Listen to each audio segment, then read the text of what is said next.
Hey everyone, welcome to the KE Report, another daily editorial, this time chatting with Joel Elconin, co-host of the PreMarket Prep show. Also check out the PreMarket Prep website and the Stock Trader Network that Joel just launched with his partners. Joel, a lot for us to touch on. Again, markets, it is a sea of red out there. We had you on last week and you were outlining just how worried you were for these markets, and this week after Liberation Day, boy, oh boy, I didn't think these markets could get much worse, but they're picking up steam to the downside. And quite frankly, in recent memory, these trading days, these last two trading days, are reminding me a lot of 2020 when, quite frankly, the world was shutting down and we were seeing circuit breakers being hit on almost every market in the US. Now, we haven't hit those circuit breakers, which are that 7% down, but we're coming pretty close, 5+% down some of these markets just today, and it's hitting every other sector out there. I realize the world's not shutting it down like it was during COVID, but kind of feels like the world's turning away from the US. But that being said, the dollar's up today and international markets are also down. So, Joel, man, this is bad. Like I said, what are your comments?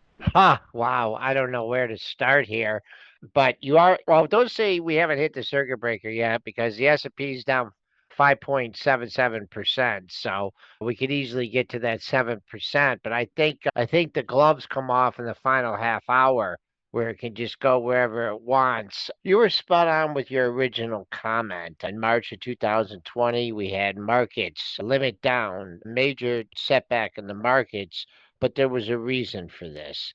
The reason for this is that the past 100 years of U.S. policy regarding free trade has been overturned in 1 week. And what the administration may think that what they're doing is right, Elon Musk may think what they're doing is right, but clearly the market participants are not echoing the same thing. The whatever you want to look at of what past trade policies are, whether the United States has been taken advantage of, to undo that is going to take days, weeks, months, years, decades. Okay, and the market participants are not going to wait to that, nor or the way they're reacting now, or they're convinced that it's ever going to happen. Well, Joel, when you look at it, we've also talked in the past about the propensity of markets to have outsized moves on Friday. So we have another Freaky Friday here. From a technical standpoint, if we strip away the narrative and the noise and just look at the charts, you had mentioned a couple of weeks ago that we would probably dive below 5,400 on the S&P, and that you said, I don't think a test of 5,000 is out of the question. Well, now here we are. So when you look at it technically, what are you looking at now?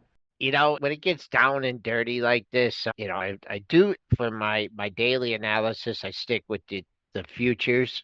But with the futures, as you all know, you have a rolling front month contract, you have premiums, and it's kind of a moving target, right? Quarterly.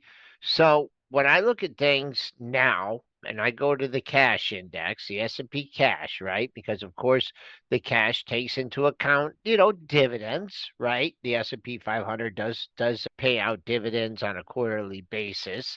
You're looking at more of a consistent number. What you're looking at was and I'm just talking the S&P cash right now. Now, if you want me to do the futures, I could do that as well. But I like to pick my retracement areas, and I'm going to use the COVID low. The COVID low in the cash was just under 2,200. Okay. The high in the cash, 6,150. So if you take it down to a cash basis, a 50% retracement, that would take the S&P down, the S&P cash down 4,150 to 4,200.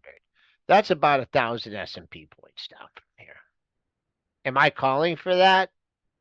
Well, if you look at it and we're going down 300 points a day, could be there in 3 days.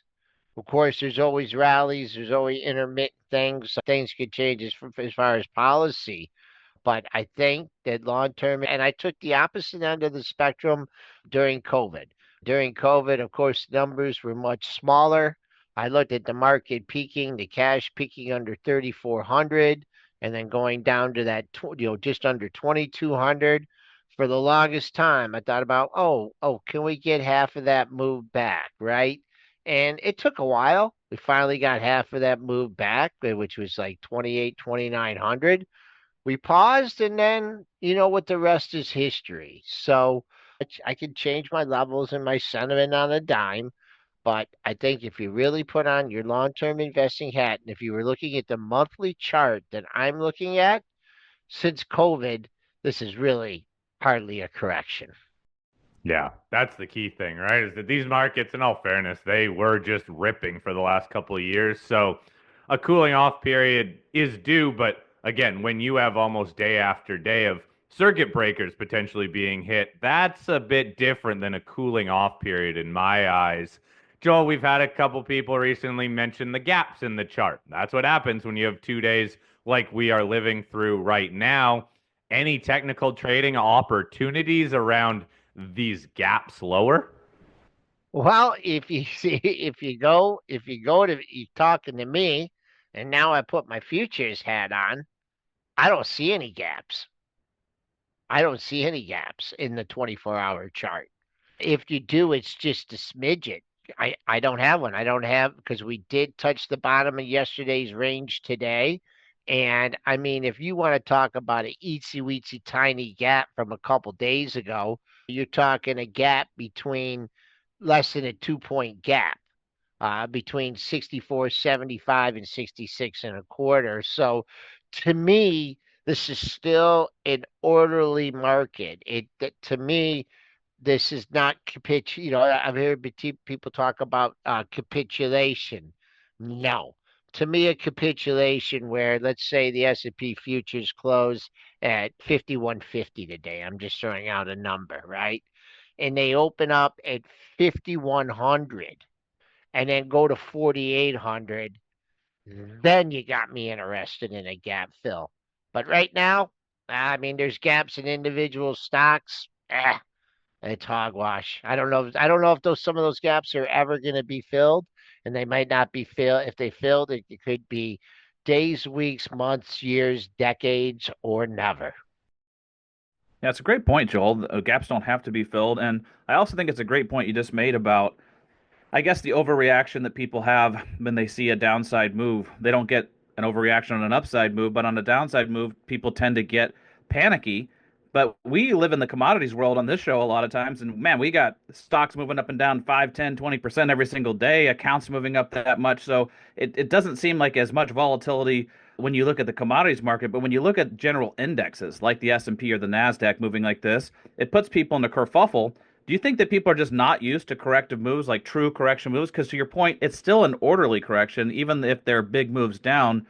We haven't seen what I would call capitulation and people throwing in the towel yet. Well, you got to think about your class of investors, right? And your age and your demographics here. So, really, a lot of people were, growing up between, the Great Crash in 87, what happened, the tech bubble in 2001, the financial crisis in 2008, and then COVID came crashing, that brought things crashing down again. You had a mindset of people that were thinking that you don't need to be in the stock market. There's always going to be something to shake you out of the stock market, some kind of financial crisis, whatever, COVID. But what happened, and this is a generational thing, and I think that this is actually in the long term, could be like the only positive coming out of this. You had a whole new breed of investors with COVID and with the circumstances that are brought about. So yeah, they're getting smoked today. They get smoked the last couple of days. But if you look at the demographics of the people that are most interested in the markets right now, besides old people that portfolios are getting destroyed, you have a younger demographic, and they're going to be interested in the market, and they're learning a lesson. So a generation, I think that there's just maybe a different group of investors coming up that are going to learn from the meme stocks. I mean, if you talk about the height of did you see what Newsmax did this week? Did you see what, and can you believe they actually have a stock symbol for a stock, WTF? Did you see that? I saw those moves. That was crazy. It's so fun. Up and down, up and right back down. Well, what I mean, how does a Nasdaq approve a symbol WTF? Come on. Is that a memes trader's dream? And then the Newsmax, I mean, that thing went to what, 270? And then what was the Core Weave was that's a little bit different of a story. I mean, it's a company, but that even, that undercut its IPO pricing and then popped. So, media, just absolute media. And that kind of added to, I mean, who knows if Trump, even if we wouldn't have had the tariffs, made a lot of people are saying, oh, the market was ripe for something like this. Valuations are too high. That's what we needed. So a lot of different factors contributed to that. And the other thing too, I mean, I'm sounding old, super pessimistic, the end of the world, S&P, 4,000 and stuff. I mean, a lot could change. Unfortunately, a lot could change with a tweet. And that doesn't make me very comfortable that the entire financial system is subject to tweets in the whims of one political leader. Just doesn't make me sleep well at night. Yeah, well, hey, Joel, I do get the argument that markets were overvalued, earnings, PE ratios, everything was quite elevated, still is quite elevated historically. So, yes, a cooling off period definitely needed. Again, let's just see where this thing bottoms, even if it does bottom anytime soon. But to your point about some of these meme stocks, and now just it seems like how many more stocks can move like meme stocks and the new type of investors in these markets, these 0-day options that are being traded. Have we just seen these markets go through a pretty significant shift here that rather than underlying data, underlying fundamentals that should matter, that usually do matter in the long run, investors are using the markets really as a slot machine? It's a gambling institution here where if we can use the internet, if we can get our people behind certain stocks, it ruins these markets really from a fundamental basis. But is that more of the direction these markets are going to? Yes. Yes. So how do we navigate this? What do we do then?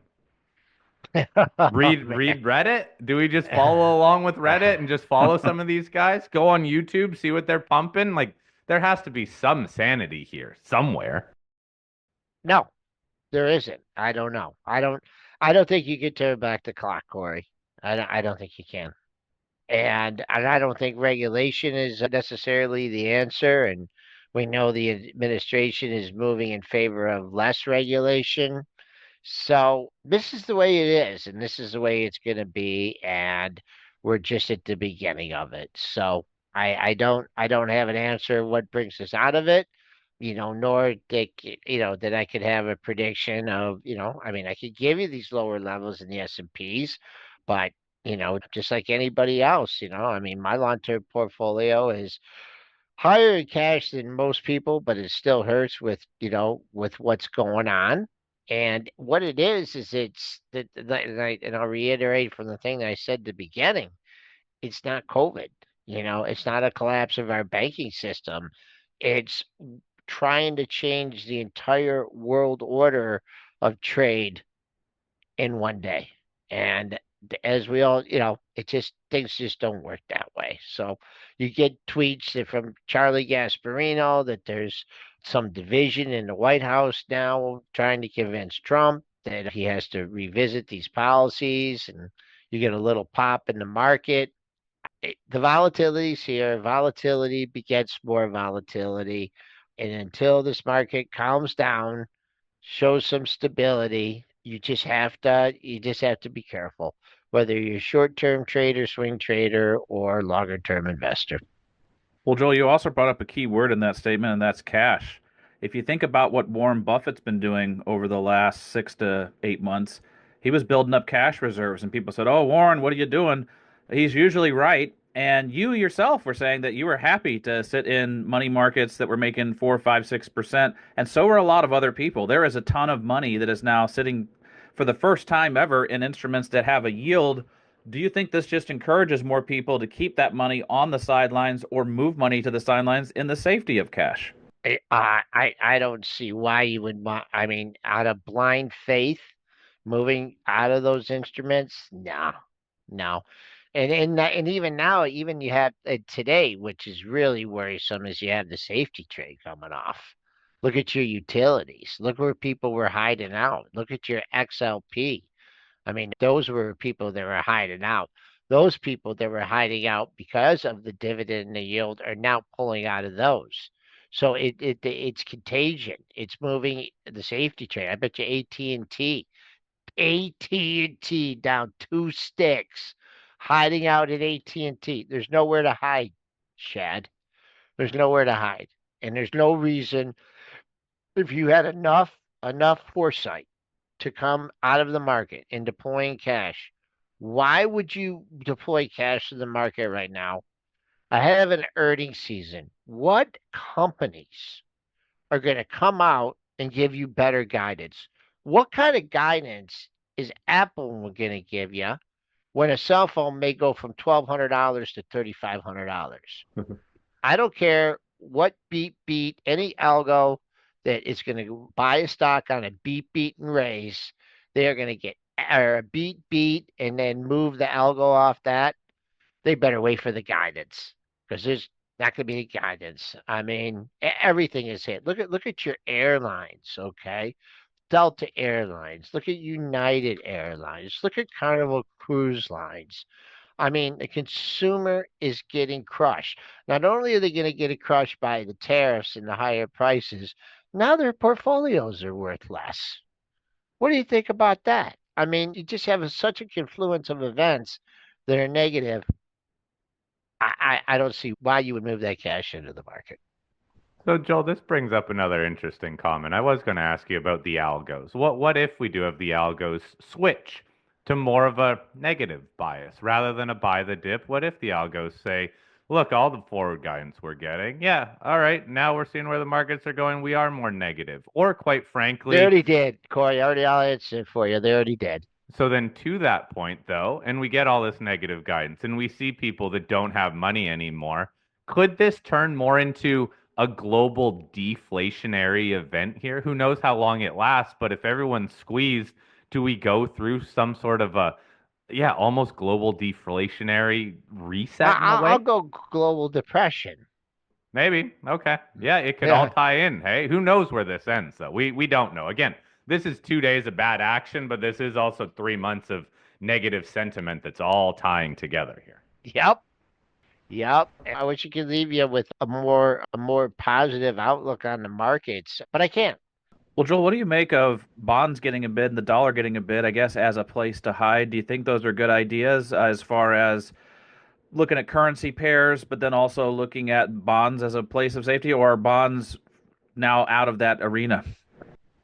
Well, right now, I guess bonds are twofold, right? Because they're getting a bid from the safety trade, and then they're getting a bid that rates. I mean, I didn't hear, Powell came out kind of hawkish today. That didn't help the market, but I think the Fed's going to have to get off their keister here. They were, inflation was transitory. I just don't. You just don't know. I mean, if you want to talk about inflation and the biggest components, I mean, the haircut that oil's taking and the haircut that the dollar's taking could offset some of the inflationary pressures. But I'm no economist. You guys are getting way above my pay grade with that kind of stuff. But yeah, I mean, I've held bonds and have been in my accounts, and and I've been punished for, for not being more aggressive in tech stocks and everything. But you know what? Right now, it doesn't feel too bad having that in a higher percentage of cash. So me in the older stage of my life, I'm not trying to buy the dip. I'm not trying to be the hero. I'm not trying to dollar cost average. Just trying to hold on to what I have and hope for stability in the world. And right now we don't have it. And I don't think that we're going to get stability. I mean, there's no timetable right now for things to calm down and say it's okay and the market's going back up. Yeah, enough said, Joel. We'll wrap it up here. Hey, we're close to the close here. We're about half an hour away. time to go grab a beer sooner rather than later and make it a strong one, I feel like, to end this week and see what happens over the weekend. And boy, oh boy, it's going to be interesting to chat next week to see how these markets react after a very, very rough start to April. We're only 4 days into it. Again, Joel Elconin, click that link in the show notes to visit the PreMarket Prep website. Joel, thanks for your time today, buddy. Right.